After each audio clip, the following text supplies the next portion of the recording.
ሰላም ውድ ተመልካቾች እንኳን ደህና መጣችሁ።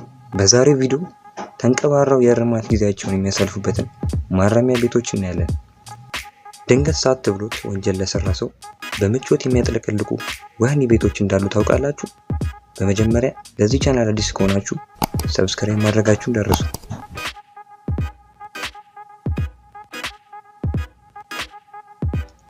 አንደኛ፣ ባስቶይ ደሴት እስከ 100 ታራሚዎችን ብቻ የሚይዘው ማረሚያ ቤት ደህና ገንዘብ አውጥተው የሚዝናኑበት ቦታ እንጂ ማረሚያ ቤት ማለት ትንሽ ይከብዳል። እዚህ ወህኒ ቤት ለመግባት ጥቂት ህጎችን መጣስ ብቻ በቂ ነው። እዚህ የገባ ታራሚ በብዙ ነገሮች ደስታ ሊያገኝ ይችላል። የሚያማልል ኑሮ መኖር ይችላል ማለት ነው። ምቹ ማደሪያ ቦታ፣ ፈረስ መጋለቢያ ቦታ፣ ቴኒስ መጫወቻ እና አሳ ማስገሪያ ቦታ አለው። ታራሚዎች አርብቶ አደር መሆን የሚችሉበት እርሻም አላቸው። ይህ ማረሚያ ቤት አሁን በዓለም ላይ ከሚታወቁ ምቹና ደልቃቃ ማረሚያ ቤቶች መካከል አንዱ መሆኑ እየተነገረለት ይገኛል። ሁለተኛ፣ አይበለውና ያልተጋነነ ወንጀል ሰርታችሁ ብትያዙ ሊዮቪና ኦስትሪያ ተያዙ። ጀስቲስ ሴንተር ብለው በሰየሙት የፍትህ ቦታ ውስጥ ቅጣታችሁን ይወሰንባችኋል። እንደምታዩት በውጭው ገጽታው ዘመናዊ ዩኒቨርሲቲ እንጂ ማረሚያ ቤት አይመስልም። እያንዳንዱ ታራሚ የየራሱ ማደሪያ ክፍል፣ መታጠቢያ ክፍል ያለው፣ ፍላት ስክሪን ያለው፣ ማንበቢያ ክፍል ያለው፣ ማብሰያ ቦታ የተዘጋጀለት ቤት ይሰጠዋል። ከማደሪያ ክፍሉም ወጣ ሲል ብዙ አይነት መዝናኛዎችን ያቀፈ ትልቅ ሰፊ ማረሚያ ቤት ነው። ክብደት ማንሳት፣ ባስኬት ቦል መጫወት፣ ቴኒስ ቴብል መጫወት ሲፈልግ ማንበቢያ ክፍልም ተዘጋጅቷል። የኮምፒውተር ጌምም የተፈቀደለት የተመቻቸ ወህኒ ቤት ነው። እንደ እድል ሆኖ ከ205 ታራሚዎች በላይ አይቀበልም። እድለኛ የሆኑት ብቻ ገብተው ዘና ሲሉበት፣ ሌሎች ግን የተለመደው የእርማት ቦታ ገብተው ጊዜያቸውን ያሳልፋሉ።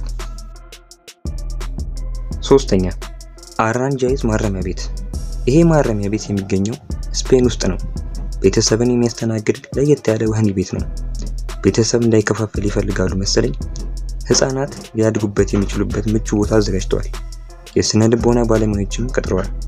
ምሳሌም ከፈለጋችሁ ይኸው የ28 ዓመት ሴት ከጓደኛዋ ግድያ በኋላ 10 ዓመት ተፈርዶባት ባሏንና ልጆቿን ይዛ የምትኖርበት ማረሚያ ቤት ምችት ብሏት እንደምትኖር እየተናገረች ነው። መቼም እንደዚህ አይነት ውሳኔ ለመወሰን መላው ቤተሰብ ሊፈቅድ ይገባል። አራተኛ፣ ሃልደን ማረሚያ ቤት። ወንጀል ሰርታችሁ ያበደ ሙዚቀኛ መሆን ከፈለጋችሁ ሃልደን ማረሚያ ቤት ተመራጭ ነው። ኖርዌይ ውስጥ የሚገኝ ማረሚያ ቤት ሲሆን ለጥፋታችሁ ተመጣጣኝ ነው ብሎ የሚሰጣችሁን ፍርድ የምትቀበሉበት ሃልደን የተባለ ማረሚያ ቤት ጽድት አድርገው ገንብተዋል። ማረሚያ ቤቱ የሙዚቃ መሳሪያዎች ደረጃውን በጠበቀ መቅረጸ ድምፅ ያለው ስቱዲዮ ውስጥ አሟልቶ ፍላጎትን ያለውን ሁሉ ያስተናግዳሉ። ጊዜውን እየጠበቀም ለታራሚዎች የሙዚቃ ስልጠናዎችን ይሰጣል።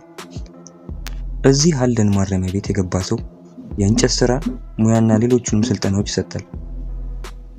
እግር ኳስ፣ ሩጫ፣ ሌሎችን ስፖርታዊ እንቅስቃሴዎች አድርጎ ለማረፍ ወደ ማደሪያ ክፍሉ የሚመለስ ታራሚ በምቾት ብቻውን ተንደላቆ የማይድርበት ጽድት ያለ ክፍል ይጠብቀዋል። ሁሉም ክፍሎች ፍላት ስክሪን ቲቪዎች፣ ትናንሽ ፍሪጆች እና መጸዳጃ ቤቶች፣ መታጠቢያ ክፍሎችም አላቸው። አምስተኛ፣ ሳን አንቶኒዮ ማረሚያ ቤት።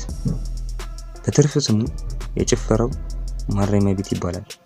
ማረሚያ ቤት መሆኑን የሚታወቀው ከበርቻቸው ያለበት ግቢ በጠባቂዎች መከበቡ ሲታይ ብቻ ነው። መዋኛ ገንዳ፣ ጭፈራ ቦታ፣ የተለያዩ መዝናኛ ቦታዎች የያዘ ማረሚያ ቤት ነው። በዚህ ምክንያት አንዳንድ ታራሚዎች መልቀቅ አይፈልጉም። ጥያቄዎችም ሲመጡ የሚቆዩበት የጊዜ ገደብ የላቸውም። ተጫውተው ተዝናንተው እንዲሄዱ ይፈቀድላቸዋል። ለዚህ ሁላ መዝናኛ ውስጥ ታራሚዎች እርማታቸውን እየወሰዱ መሆኑን ማወቅ ግን ትንሽ ይከብዳል። የትኛው ማረሚያ ቤት ተመቻችሁ? የትኛው ኢትዮጵያ ውስጥ ይገንባ? እስቲ ኮሜንት ላይ ንገሩኝ። የዛሬው ቪዲዮ ይሄን ይመስላል። በሌላ ቪዲዮ እስከምንገናኝ ሰላም ሁኑ።